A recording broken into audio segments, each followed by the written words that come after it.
To another special story, but this time in Kano, where a growing wave of crime is casting a shadow over daily life. Phone snatching, once an occasional incident, has now become a frequent and sometimes violent menace. Victims are left not only without their valuables, but often with physical and emotional scars. TVC News senior reporter Ibrahim Issa reports on the human toll, community response, as well as the efforts to curb the trend. Kano, the commercial capital of northern Nigeria, has continued to evolve. Business activities and the daily hustle and bustle thrive, with residents flooding the streets in their numbers. But behind the energy of the city lies a growing concern: the menace of hoodlums snatching valuables, especially mobile phones.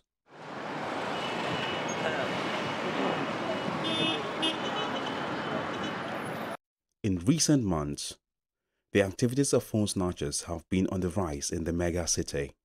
Many residents have been stopped, attacked, and robbed of their phones in broad daylight. Musa Aliyu, a broadcast journalist in Kano, is one of the many victims. He walks to work every day, but on one fateful evening, he had an encounter that would change his life. He was attacked, stabbed in the hand, and his phone was taken. Basically, I was coming back from office. That was around 9 o'clock, trying to find a tricycle that will lift me home.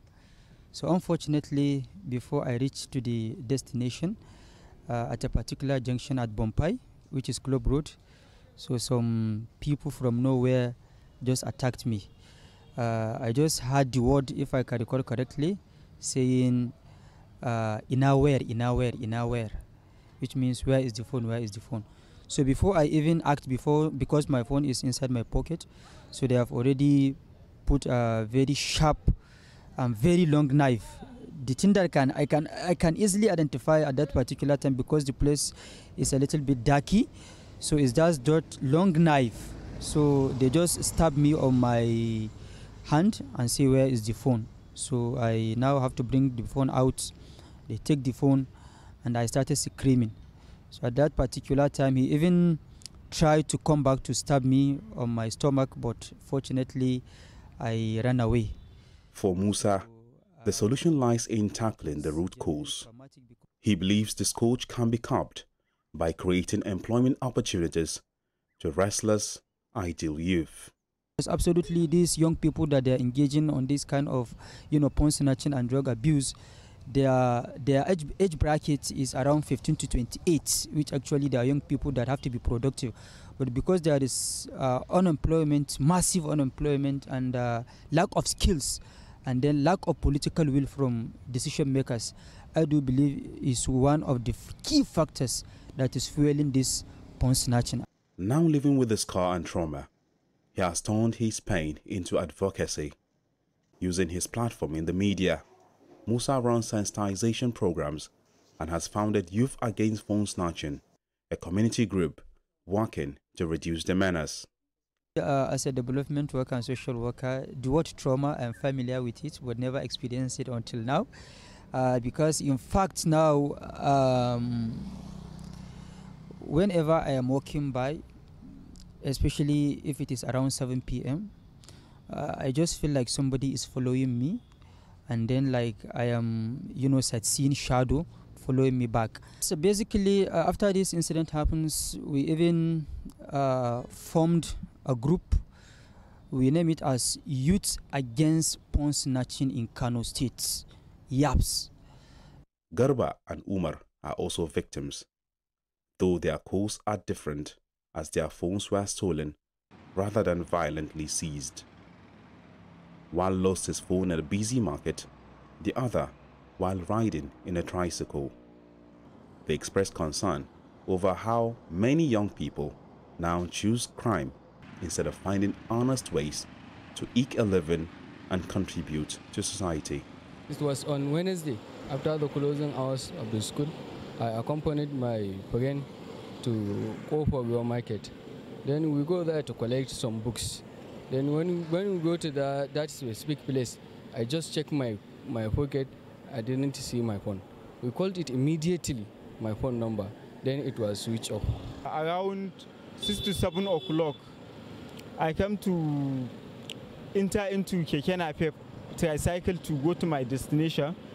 In my attempt to enter that tricycle, my phone has been snatched, has been stolen by thieves there at Murtala Muhammad Way.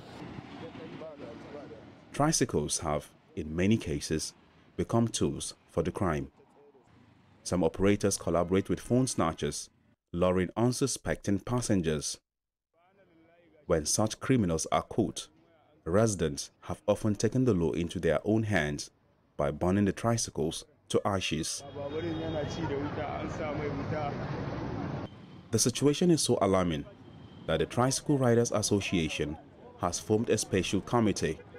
Members now mount major roads, inspecting tricycles in search of criminal elements among their ranks. Za ka ji an ce an fito a daidaita sau an kwace wani waya, an fito a daidaita sau an kwace wani kaya. You will hear stories of people being attacked or phones snatched in tricycles.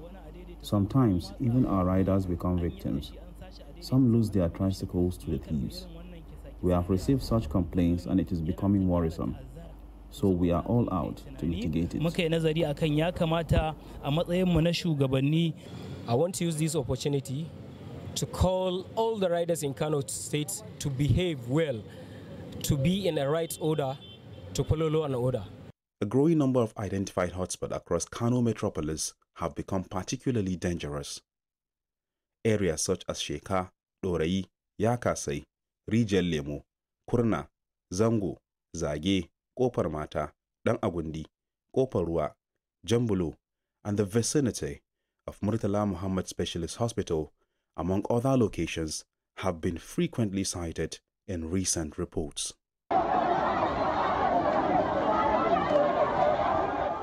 The rise in phone snatching is believed to be linked to a surge in thuggery across the state.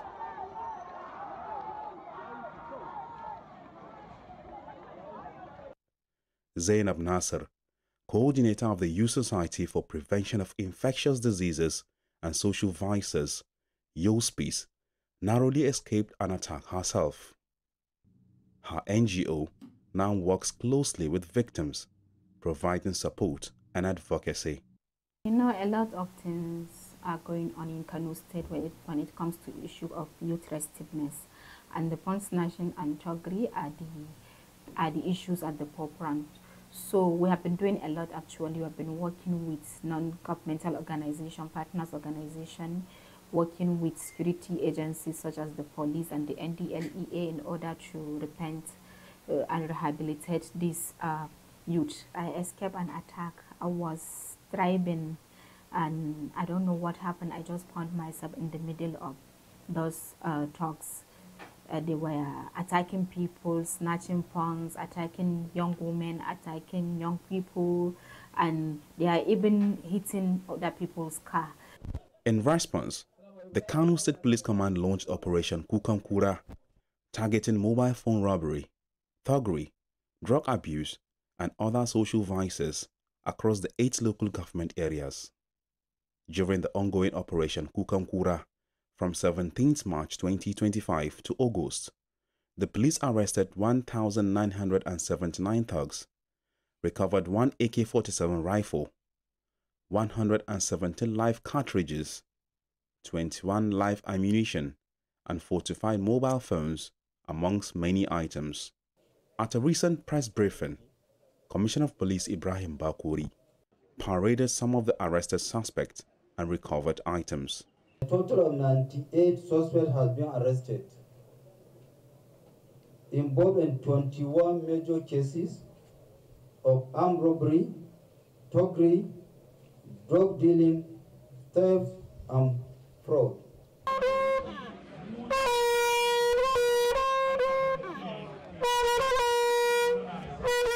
The Kano State government has equally taken action. One of its first moves was to meet with leaders of some groups from the 8 metropolitan local governments. The meeting, led by Commissioner of Information Ibrahim Waya, introduced a new initiative called Safe Corridors. The government asked the youth to abandon crime, promising programs to support their livelihoods. It's an event that has connection to, with the security or insecurity in the state. The repentant youth influencers that we call them, they are part of the people that have already been tools used in creating chaos, conflict in the state, and particularly for category in the state. And the state government is not really happy with that. Beyond safe corridors, the government has set up a committee to examine the crisis and recommend sustainable solutions. The Arewa Consultative Forum also recently met in Kano alongside other stakeholders to discuss issues of drug abuse, banditry, and phone snatching, among other crimes in Kano and the North, describing the situation as alarming and calls for urgent action. This society is used to be known to be very productive, very peaceful, and very forward-looking. But unfortunately, circumstances and the experiences have combined to work against a lot of situations. We now cooperate to address the issues that are worrisome to the state, including drug addiction, child trafficking, banditry, and phone snatching. The rising trend of phone snatching in Kano has deeply eroded public confidence, underscoring the urgent need to coordinated community policing, targeted enforcement, and socio-economic interventions.